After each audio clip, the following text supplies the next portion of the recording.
Dedim kesin yani bu bir kıyamet. Artık birazdan yer yarılacak, hepimizi yutacak. 25 gün sonra bu düzeni kurabildiler. Tabii bunların hepsini kendi el emeğiyle yapmışlar.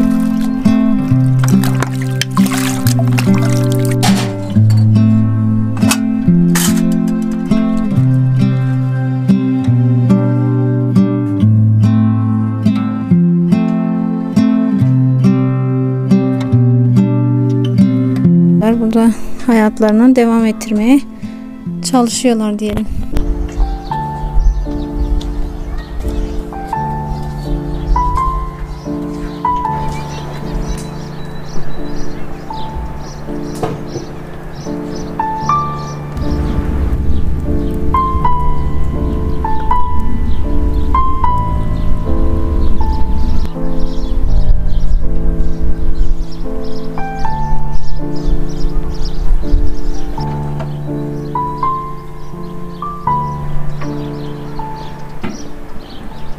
Eşimin yeğeni yani yengesinin kızıyla videoyu çekeceğiz arkadaşlar. Şengül tanıyorsunuzdur belki diğer videolardan. Şengül bize biraz tabii onu zorlamıyoruz. Kendi isteğiyle isterse deprem anını bize anlatacak. Deprem anında ne oldu, nasıl çıktılar evden onu anlatacak. Birden küçük bir sarsıntıyla başladı zaten ilk başta. Çıtırtı geldi. Annem direkt Bismillah diye uyandı. Ben ilk başta dedim ki çatının karı geliyor, korkmayın bir şey yok dedim. Ondan sonra Masum direkt kapıyı açtı kardeşim. Masum kapıyı açtı, dışarıya doğru koştu. Biz de içeride oturuyorduk hala. Ben hiç yerimden kıpıldamadım. Ondan sonra birden şiddetli bir şekilde sallamaya başladı. O sallayınca hepimiz, yani daha doğrusu annem bana direkt kalk dedi. Benim yataktan çıkmamla duvarın aynı anda çökmesi bir oldu. Direkt yatağımın üstüne düştü zaten. Ondan sonra biz dışarıya doğru koştuk. Ben ayakkabımı almaya çalışırken daha doğrusu bu sefer bu taraftaki duvar üzerime doğru geldi. Annem en son benim kolumdan tuttu, karın içine doğru fırlattı. Sonra biz ilk başta bu cevizin altına geldik şuraya. Burası oturdukları odaymış arkadaşlar. Şu arka kısım mutfak. Şöyle şu yanda yeni bir oda yapmışlardı. Altında da inekler için bir oda yapmışlardı. 27-28 yıldır burada yaşıyorlar. Şu ön tarafı balkondu. Biz de bazen gelir otururduk. Öyle şimdi bütün anıları, bütün yaşanmışlıkları, bütün anıları bu enkaz altında kaldı insanların. İlk 3-4 günümüz zaten topluca yaptığımız bir çadırın içindeydi. 12 aile bir çadırın içinde kalmaya başladık. Muhtargil'in evin arkasında. Bazılarımız geceleri dolmuşa gidip arabada yatıyorduk. Bazılarımız orada kalıyordu. Rüzgarın şeyinden dolayı çok fazla rüzgar vardı. Ondan sonra yavaş yavaş bizim çadırlar verilmeye başlayınca da her aile kendine ait bir çadırını kurdu ve şu an orada yaşıyoruz. Burası bizim merdiven. Buradan geliyorduk. Merdiven miydi bura? Hı-hı. Bir de buranın altında ahır vardı değil mi Şengül? Evet, şurada. Yeri belli zaten şurada. İnekleriniz peki? İneklerimizi ilk zaten 5-6 gün hiç enkazdan bile çıkaramadık. Altındalardı. Hatta bizim bir tane ineğin sırtına taş değmişti. Hı-hı. Sırtı mahvolmuştu yani. Bir de hamileydi galiba. Evet, bir tanesi hamileydi, bir tanesi de daha yeni doğum yapmıştı. İnekler içeride kaldı mecburen. 2, 3, 4 hatta 5. mi 6. günden sonra yavaş yavaş biz şuraya artık küçük bir tane inşa ettik. Barınak gibi bir yer. Çadır. Aynen çadır. Sonra hayvanları oraya götürdük. Elimizdeki bütün çadırları oranın üstüne attık. Keçiler mi? Keçi tavuk. Keçi ve tavuklar burada kalıyordu. Hı-hı. Şurası bizim odaydı. Duvarı duruyor ya. Orası bizim odaydı. Hı-hı. Bizim içinde yaşadığımız oda. Şu arkası mutfaktı. Şu alan da boş alan ve banyoydu. Anladım.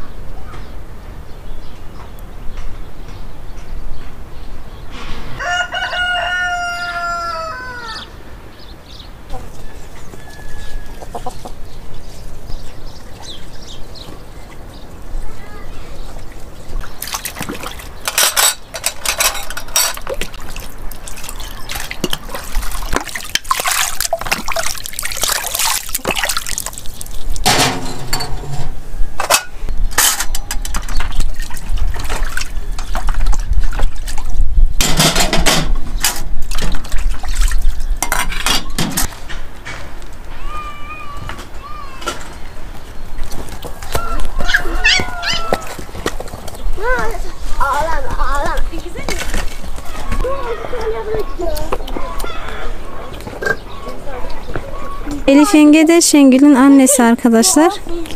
Onu da sizlere göstereyim. Bir mısır toplama videomuzda vardı. Elinde bir tahta var. İşte bu tahtayı da enkazdan çıkarmış. Ahırda kullanmak için getirmiş. Böyle devamlı işte burada çalışıyorlar.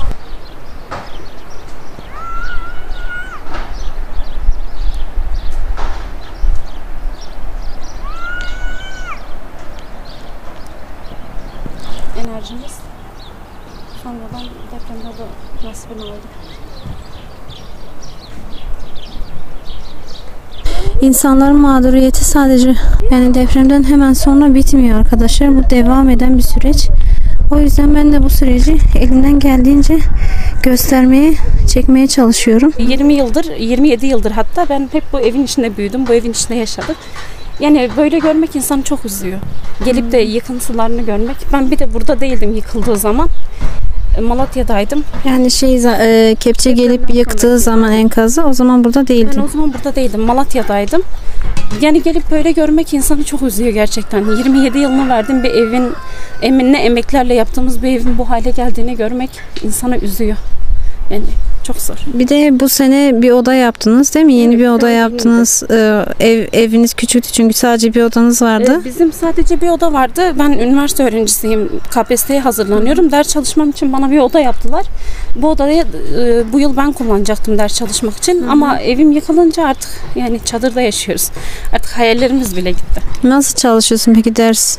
Şu an hiç çalışamıyorum. Çünkü sadece bir çadır var. Çadırın içindeyiz. Onun dışında kitaplarımız, eşyalarımız zaten komple gitti. Bunlar enkaz altından çıkardıkları evin odunları arkadaşlar. Evin tavan kısmında ve işte bazı diğer kısımlarında tahtalar oluyor. O tahtaları böyle bu şekilde çıkarmışlar. Herhangi bir şekilde ihtiyaçları olduğunda kullanmak için. Çünkü böyle şeyler köylerde çok değerli arkadaşlar. Bunlar da yine enkazdan çıkardıkları evin sacları, hani tekrar kullanabiliriz diye ya da bir şekilde lazım olurlar diye bu şekilde çıkarmışlar, üst üste indirmişler. Üzerlerine de işte taş indirmişler, hani rüzgar falan geldiğinde uçmasın diye.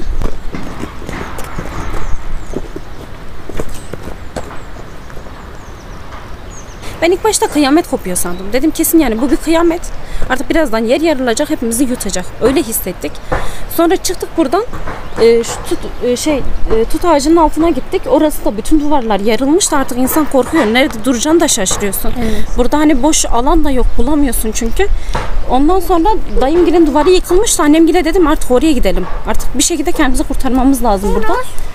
Şeye doğru çıktık. Dayımgilin evine doğru çıktık. Zaten biz gittiğimde amcamgil de çıkıp oraya gelmişti. Dayımlar da oradaydı. Orada Kemal amcam orada ateş yaktı. Sonra hepimiz oranın başında şey yapmaya başladık.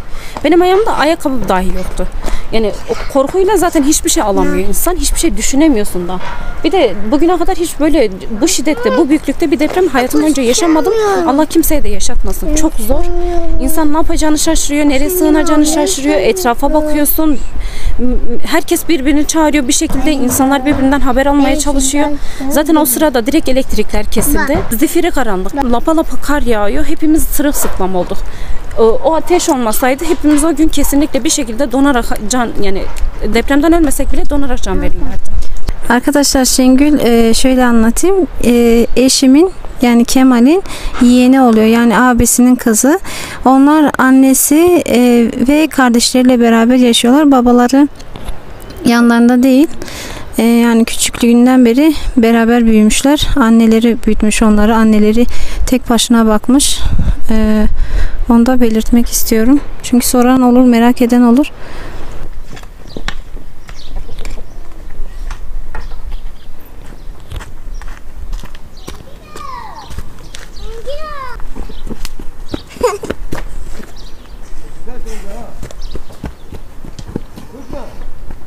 Bu kısım çadırları oluyor arkadaşlar. Bu hayvan çadırı. Şu an üzerine bir tane çadır örtmüşler ama o çadırı yani 2 gün öncesine kadar yoktu. Kendi imkanlarıyla bu iskeleyi yaptılar. Bakın etrafına saç vurmuşlar. Daha ayrıntılı göstereceğim yakından. Şöyle tavuklar için yan tarafa bir pin yapmışlar. Yani kümes yapmışlar. Biz pin diyoruz. Şu Şengül'ün elini sürdüğü yer var ya, o kısımda keçinin yeri. Hepsini böyle buraya inşa etmişler. İleride de çadırlar var. Kendi kaldıkları çadır. Tabii bu düzeni kurmak yaklaşık bir 25 günlerini aldı. 25 gün sonra bu düzeni kurabildiler. Önce tavukların yeniden başlayalım. Tabii bunların hepsini kendi el emeğiyle yapmışlar. Mesela bu tahtalar bir değildi. Hepsini tek tek çaktı değil mi Masum? Masum bunları kardeşin yaptı. Biz o zaman burada değildik zaten. Ben Malatya'daydım. Kardeşlerimin yanındaydım. Malatya'da cenazemiz vardı. Kuzenimiz vefat etti. Halam tek başına kalmasın diye ben yanına gitmek zorunda kaldım. Kaç kardeşsiniz? Onu da Biz belli. 4 kardeşiz. 2 kız 2 erkek. En büyükleri benim. Benden sonra 3 kişi daha var. Anladım canım. Şurası tavuğun yeri. Yerimizin yeri. Kaç tane tavuğumuz var? 6 tane. Şöyle güzel yapmış ha. Kemal'den iyi yapmış. Üste de tahta çakmışlar ki hani yağmur yağdığında tavuklar üstte durabilsin, ıslanmasınlar diye.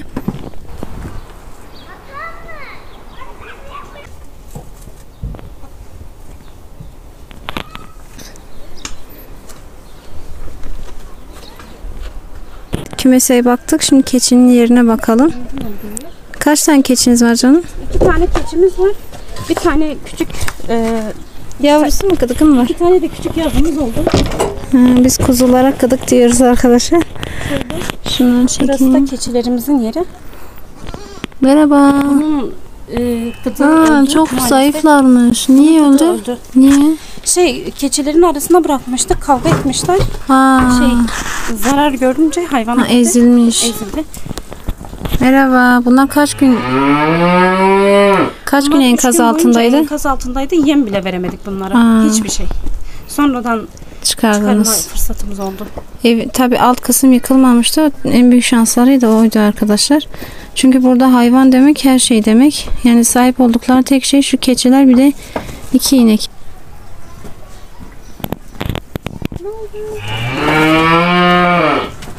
Yavruları da arkaya koymuşlar arkadaşlar. Onlar için ufak bir yer yapmışlar. Gıdı gıdı gıdı gıdı gıdı. Ay, o yeni mi doğdu? Evet. Ay çok tatlı. Maşallah. Yok haberim yok. Bunlar küçüklerimiz. İkisi de kız. İkizler mi? Evet, ikiz. Ha, maşallah.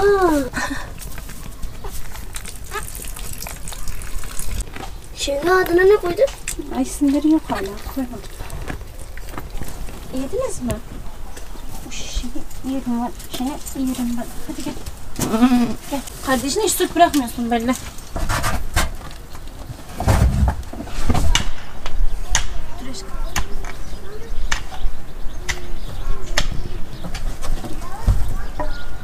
Geçen sel olduğunda siz bayağı etkilendiniz herhalde değil mi? Hayvanlar çok kötü oldu. Hayvanların altına çok Yani, fazla su geldi. buraya çok gelmiş. Buraya da ineklerini koymuşlar arkadaşlar. Şöyle bakın, şu odunlar evden çıkardıkları odunlar. Şöyle bunlar hep tütün çadırı. Tütün çadırlarını da böyle üstüne atmışlar. Tabii en başta bunları yapmak çok zordu. Çünkü herkes kendi derdine düşmüştü. Herkes tek başına çalışıyordu o zaman.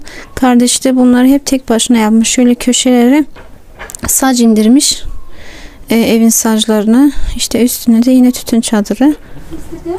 Ne yapıyorsun? Asya.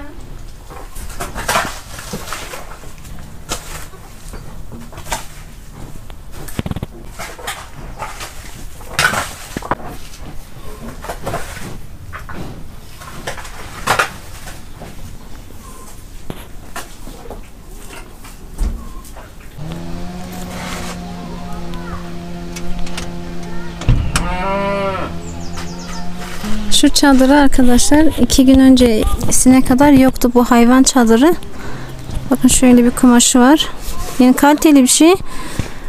Bunu yeni aldılar. Bunun öncesinde su geçiriyordu. Bu su geçiriyor mu Şengül? Yok, daha denemedik daha doğrusu. Şu ana kadar hiç yağmur yağmadı da yarın yağmur var işte. İlk defa yarın üstüne yağdı. Bugün hava çok sıcakmış. Ya üstünü geçirmezse bizim için çok iyi. Geçirirse de Evet. çok şey yok maalesef. Gene çamur. Peki yerde su geliyorsa ahıra su giriyor mu? Ahırlara şuradan kapının önünden ilk başta giriş oluyordu. Bir sonra buraya kanal açtık böyle. Öbür tarafa kadar götürdük. Öbür taraftan da açtık. İşte olabildiğince suyu önlemeye çalışıyoruz.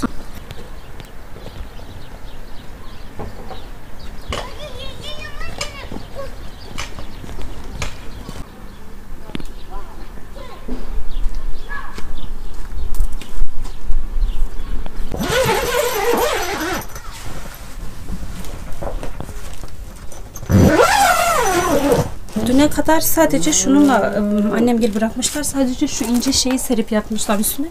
Çünkü devamlı hem yağmur yağmış burada. İkide bir hayvanların yanındalarmış. Yani serecek vakitleri olmamış çadırın içine kuracak. Ben daha dün geldim. İşte eşyaları falan dizdim. Yatakları falan getirdim. Burayı tamamen düzenledim. Artık buradayız yani. Şurasını mutfak olarak mı kullanıyorsun? Burayı mutfak olarak kullanıyoruz. Herhangi bir deprem olursa diye yanımızda bütün eşyalarımızı buraya getiriyoruz. En azından alabildiğimiz kadarını. Getirip burada saklıyoruz.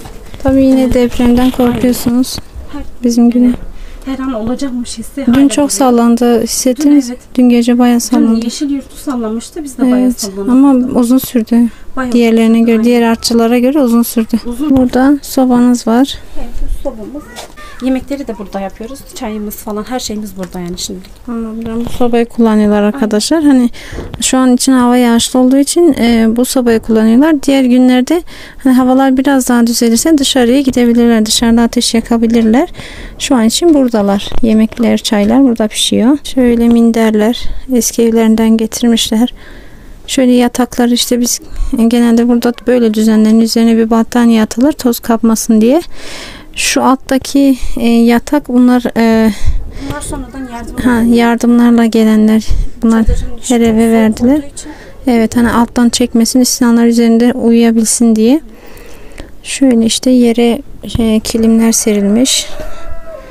Burada yatıyorlar. Burada hayatlarını devam ettirmeye çalışıyorlar diyelim. Değil mi? Evet, aynen öyle.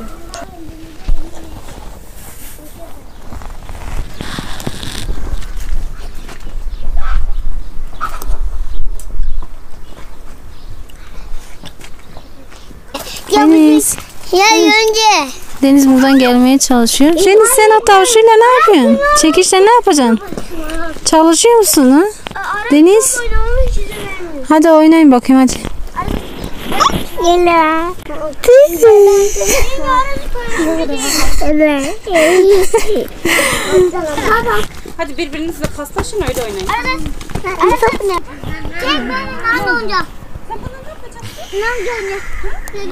Bir bulmayacağım. Bak nasıl bulmaz. Ben sözüm. Nerede kocaman onun sözü? Bırak. Gel. Görün bir yana gel. Görünce. Çık. Tamam.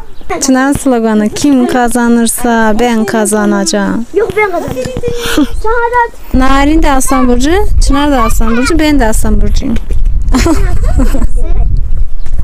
Ben şu topu oraya atarım. Uzattım ha. Sen ben. Bu da evin en büyük erkeği. Çok çalışkan. Her türlü bahçe işlerine gelebilir arkadaşlar. Telefon numarası 0536. Karşınızda çekici Deniz. Karşınızda Deniz. Çekici. Çekici Deniz. Çekiçli Deniz. Çekici Deniz. Deniz. Deniz. Eline çekiç de çok yakışmış ya. Daha araba geliyor. Daha Değil Deniz. Tatlı Deniz. Nereden gideceğim? Deniz'in geldiği yerden. Arkadaşlar dur.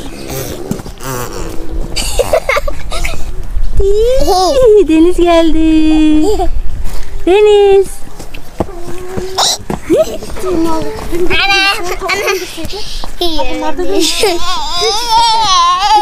Geldi size. Yok. Sana inek nasıl bağırıyor? Kedi nasıl bağırıyor? Miyav miyav. Karabaş nasıl bağırıyor? Peki keçi nasıl bağırıyor? Koyunlar nasıl bağırıyor? At, bargir nasıl bağırıyor? At. Tavuklar nasıl bağırıyor? Ama horoz öyle bağırıyor. Tavuk öyle bağırmıyor.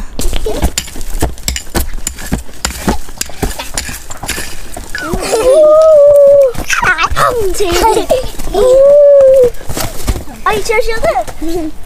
Tavşanlar da böyle düşüyor. Elektriği ne zaman bağladınız Şengül? Elektriği ben daha dün işte Malatya'dan dönünce kablo getirdim. Ondan sonra dün buradan çekip çadıra götürdük. Daha düne kadar yok muydu Ne çadırda? kadar elektrik hem hayvanların yerinde de yoktu, bizim çadırda da yoktu. Daha dün getirdim. Bayağı zorlanmışsınızdır. Yani annenler çok zorlanmıştır. Onlar mahvoldular ya. Hem o yağmur sularının çadırı basmalı.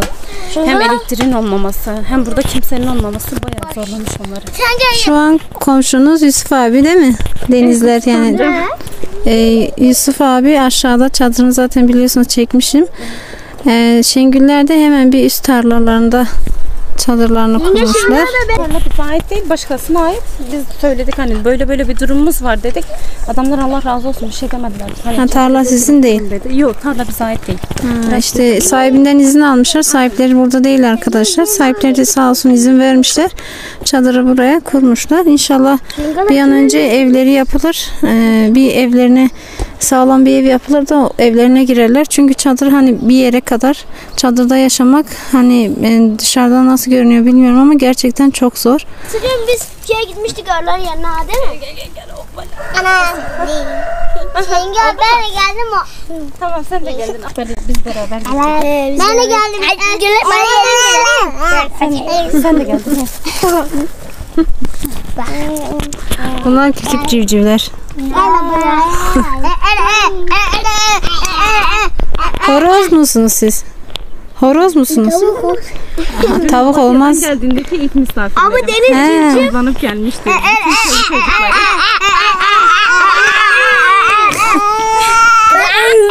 Gel. Ben büyüğüm. Ben tavşan.